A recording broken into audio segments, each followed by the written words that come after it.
Hi guys, welcome to my channel ఆర్మెన్. Common man point of view. ముఖ్యమంత్రి జగన్ని press మీట్లో కూర్చోబెట్టిన జనసేన.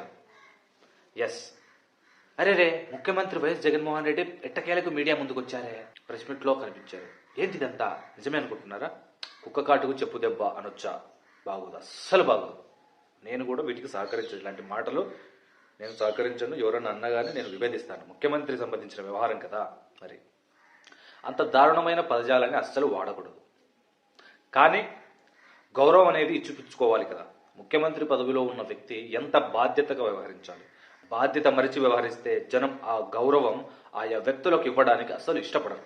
అసలు విషయం ఏంటంటే, ఇటీవల సిద్ధం పేరుతో వైసీపీ నిర్వహించిన బహిరంగ సభలో ముఖ్యమంత్రి వైఎస్ జగన్ ఎన్నికల సమరం శంఖారావాన్ని పూరించారు.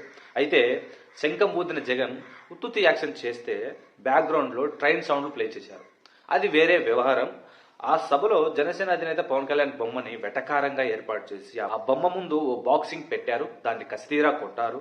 కొందరు ఉన్మాదులై వైసీపీ కార్యకర్తలు ఏ గంజాయి పీల్చారో, ఏ డ్రగ్స్ ఎక్కించుకున్నారో గానీ అది చూశాక ఆ ఉన్మాదం అత్యంత హేయమని రాష్ట్ర ప్రజానికం ముక్త కంఠంతో నివేదిస్తోంది. వైసీపీ అలా చేసింది కాబట్టి ముఖ్యమంత్రిని అవమానించలేదు జనసేన పార్టీ. రాష్ట్ర ప్రభుత్వ వైఫల్యాన్ని పద్ధతిగా ప్రశ్నిస్తూ ప్రెస్ మీట్లోకి సీఎం జగన్మోహన్ రెడ్డి ఫోటోని తీసుకొచ్చారు. కుర్చీలో పెట్టారు ఆ బొమ్మని. మేమేమి మీలా అవమానించదలుచుకోలేదు. మీ చర్యలు అత్యంత హేయము, జుగుప్సాకరము. నా సుదీర్ఘ రాజకీయ జీవితంలో ఇలాంటివి చూడలేదు అంటూ అదే వేదికపై జనసేన ముఖ్య నేత నాదెండ్ల మనోహర్ గారు వ్యాఖ్యానించారు. వీర మహిళలతో కొట్టించి ఉండాల్సింది ఆ బొమ్మని అంటూ కొందరు నెటిజన్ అభిప్రాయపడుతున్నారు. కానీ ఆ స్థాయికి జనసేన దిగజారదన్న సంకేతాలను అయితే జనసేన స్పష్టంగానే ఇచ్చేసింది.